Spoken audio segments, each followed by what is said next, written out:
Welcome back to the channel, everybody. In the last episode, you saw me take the engine and transmission out of the car as one piece. And now we need to separate the engine and transmission, get everything cleaned up, move all the parts over to the new engine, and get it ready for reassembly. All right, so I got my easy off, and I'm about to coat everything down with a couple layers of it, and just go ahead and clean it all up. Once I get it all cleaned up, I can separate it and see what's to it.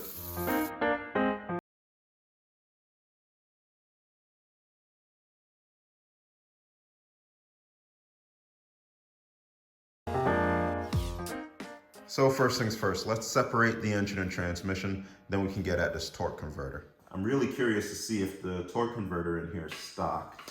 I think the dowel pins are frozen, so I'm just gonna put some heat on them. I can see a little bit of daylight in between here, but things are really hard to take apart. There's not a lot of room on this side either. All right, I got it separated. Take a look here. There was signs of nesting on top of the transmission and the back of the engine when I first got the car. And after I removed it, I guess all of the corrosion had just withered a hole right in the top of the transmission. No worries though.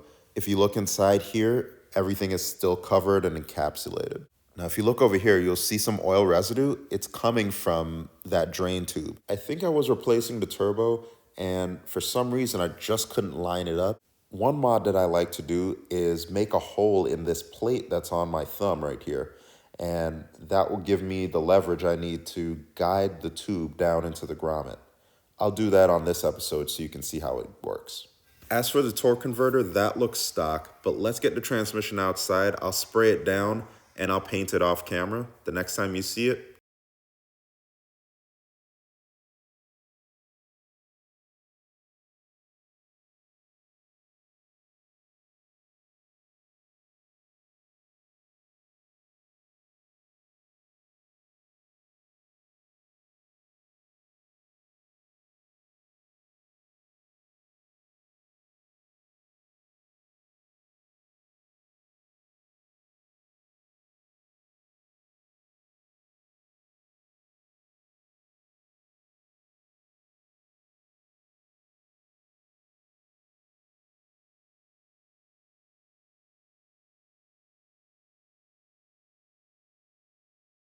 Parts stripped off of the engine. It's not all of them, but it's most of them. And we got to clean them all up because there's a lot of residue on all of this stuff. And I want to get it nice and clean before we start to put everything back together on our freshly built engine. So I'm going to soak those in diesel for a little bit, maybe overnight. Let the residue come off of it, and then we can attack it in the morning.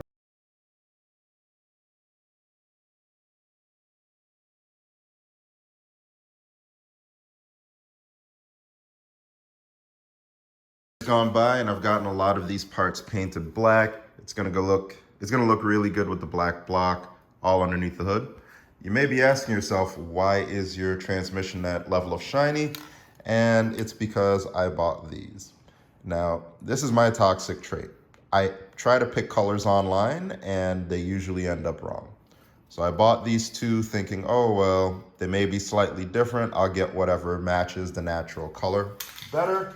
And I ended up with this. Once I started spraying, I just said, you know what, let's just do it.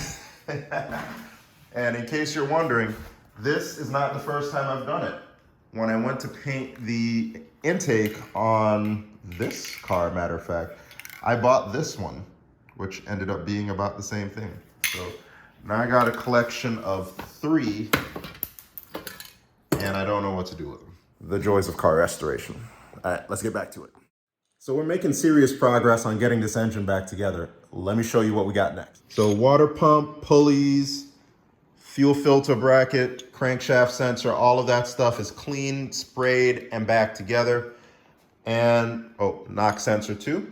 We've got our oil gauge hooked up and we're getting ready to pressurize the oil system, see if we can get to 60 pounds of pressure. Here's my oil pump priming tool. It's the same thing that you use on a small block Chevy. And if you look down in there, you'll see that dash right there. That is what this goes on. And you can start to spin the oil pump from there. and that will generate oil pressure. It'll shoot oil throughout the entire system. We'll be able to see it all, and we'll be able to see how it builds. Anything north of 40 is going to be a win. Since this thing is freshly rebuilt, I'm hoping we get up to 60 plus. Let's see what it does. There it goes. Up, feel that pressure.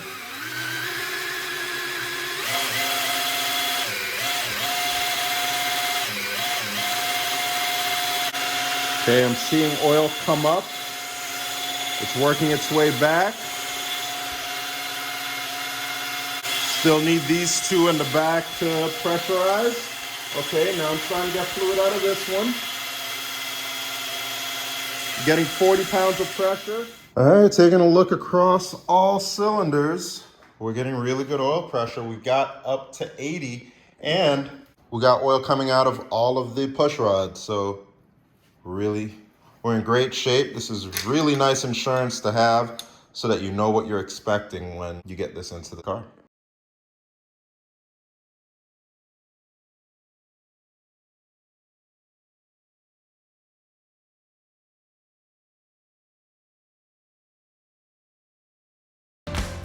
Okay, so we're making solid progress on the engine, but I need to get some more parts off of the old engine, namely the turbo and the intake. I've gotten my bolts loose for the turbo. I'm just gonna pop it right off. I've even disconnected the manifold down here, so I should just be able to lift straight out and get everything off.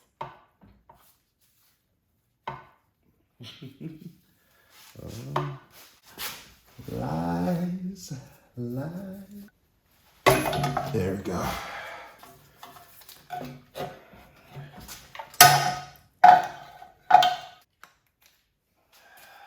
All right, so in one of my earlier build episodes, I painted this entire thing this gray color, and it's not going with the theme of the engine. So we need to get all of this off. I'm gonna scuff it down, paint it black to match everything else. I'm missing the Turbo 6 medallion here and some of the grommets on the backside for the PCV and the turbo drain.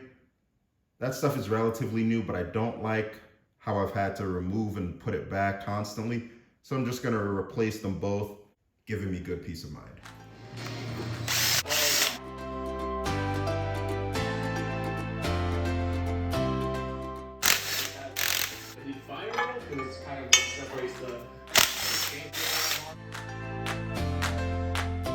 One thing that I like to do while I have the turbo out is make an inspection cover for the turbo drain. All right, so here is my intake system. It's looking really, really great. But what I really want to do is I want to have that machined look, bring it over here. So what I'm going to do is I'm going to sand these fins and sand this center section here to kind of give it that metallic look. And I'm going to do that with this. Hopefully it turns.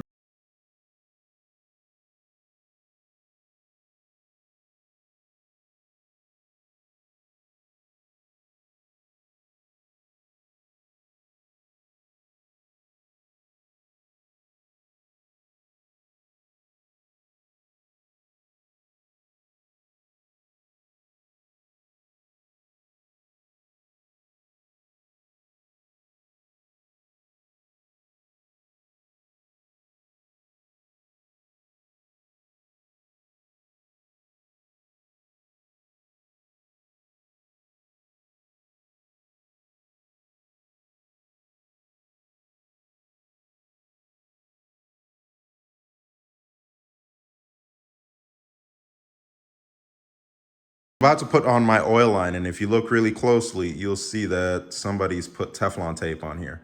Teflon tape is a big no-no. It opens us up to clogging the turbo, clogging your oil lines, and having a really bad day. So instead of using that, you're supposed to use pipe thread compound or TFE paste.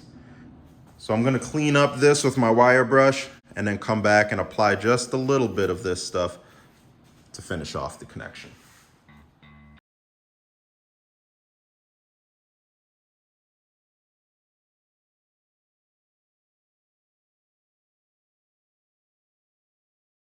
All right, so we got our engine together. Things are looking really good. And let me show you this access hole. See how convenient it is to have full access to this drain pipe? Remember, you're facing the firewall back here, so you're not able to get at anything there.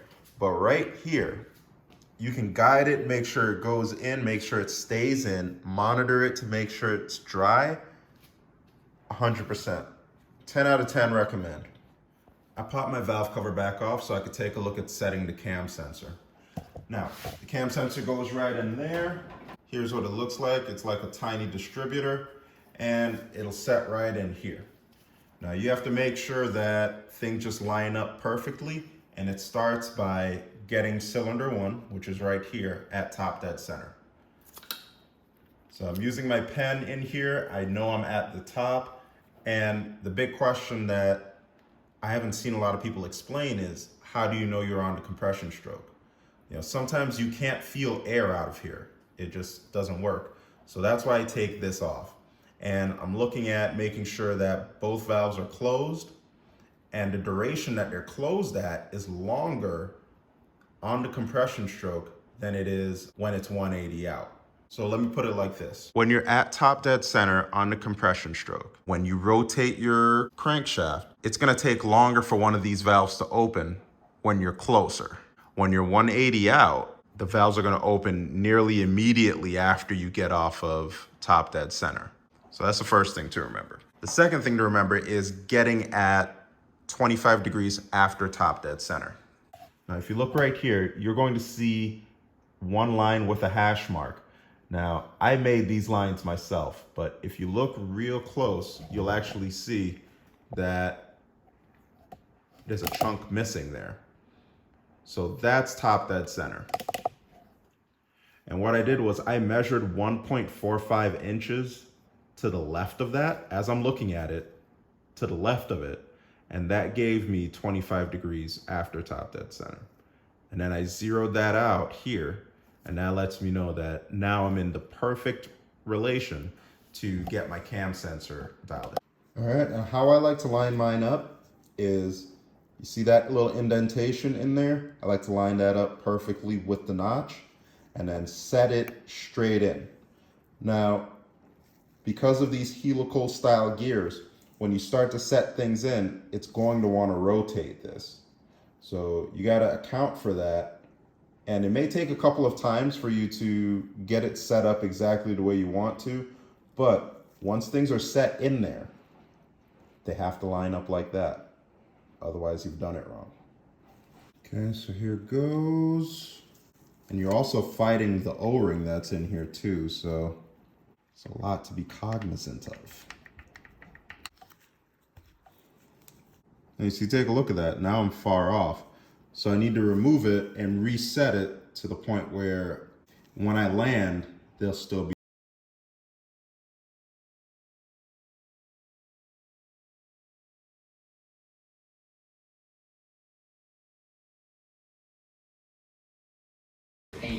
All right, here we go. All right, so we got everything lined up. You can see that notch and the notch on here are lined up. Now remember, we're advanced 25 degrees ahead. So we want to give that advance again. So then we're going to rotate that just a little bit, and then we should be good to go. I say if you get the notch between here and that hole for retaining it, then you're in good shape. And once you start it up, you can kind of fine tune everything and get it in, dialed in just the way you want it. I've got my engine together and things are looking great, except for this breather. Now, if you take a look here, I have another breather that's supposed to go right on top, but it won't fit. And even if I could eke out a little bit more and make it fit, you got hot exhaust running against rubber. It's not gonna be a good combination. So what I'm gonna do is I'm gonna take off this valve cover. I'm gonna chop it down a little bit lower and see if there's some sort of breather plug that I can put on that'll keep the heat away and not obstruct its installation.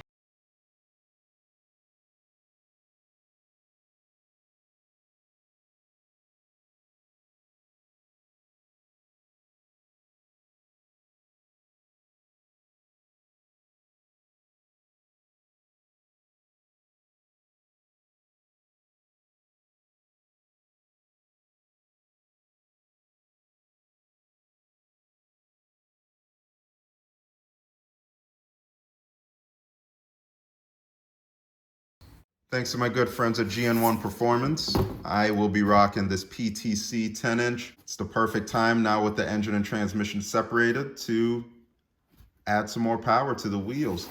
And this torque converter is just enough to do it. Torque converters help put the engine in a power band that's going to make the most power and maximize the use of the turbos. So it's a worthwhile upgrade. It's a lot of work to get to the torque converter, but while we have everything separated, why not upgrade and why not go with one of the best? So now that we have our PTC converter, we need to prep for it, and that includes enlarging these flywheel holes. Now, funny enough, 2 of these holes are large enough for the 7/16, but this one isn't. So we're just gonna ream that out just a smidge. Okay, so that'll do for now. My big next step is getting the engine and transmission mated together. So let's get that zipped up.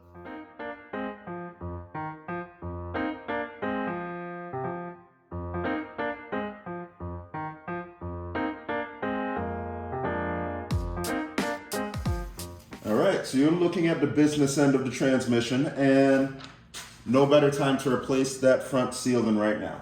I filled my torque converter with, I'd say 3/4 of 1 quart of transmission fluid, and now I'm going to lube the seal and the shaft in preparation for installing it.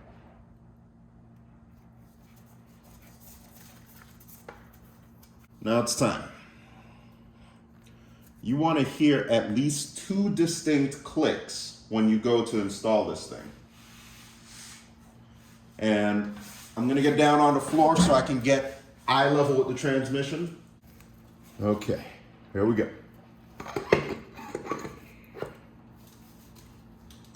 And rotate while you're doing it. Apply force to the middle of it. Oh gosh. It's really hard when the transmission is not stabilized, so.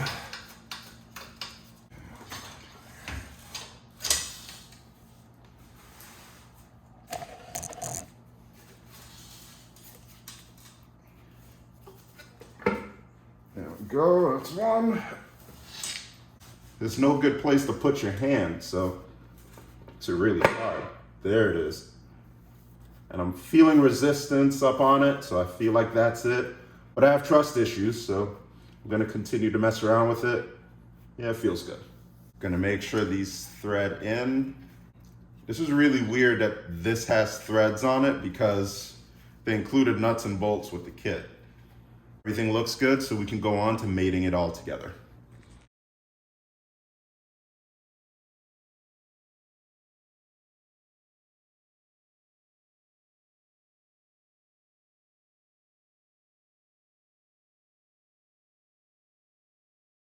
Bolted together. Before I start to tighten the torque converter bolts, I want to show you guys something. If you look real close, you'll see my first bolt right up here, and there's a gap between the torque converter pad and the back of the flywheel. Now, I'm using this to measure the distance between the two, and looks like I'm right at 1/8 of an inch. Now, anything greater than 3/16, you'll have to add washers to take up the space because you don't want the transmission to come out more and potentially cause some major issues here. So keep that in mind, but it looks like we're good here.